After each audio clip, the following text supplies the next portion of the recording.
พัดแต่ความหนาวมาพัดเงาเข้ามาปกคลุมหัวใจเป็นจังใดแน่นอคนไกล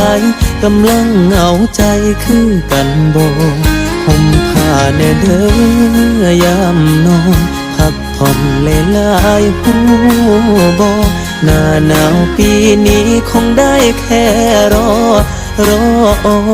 มกอดจากคนคิดฮอดหลา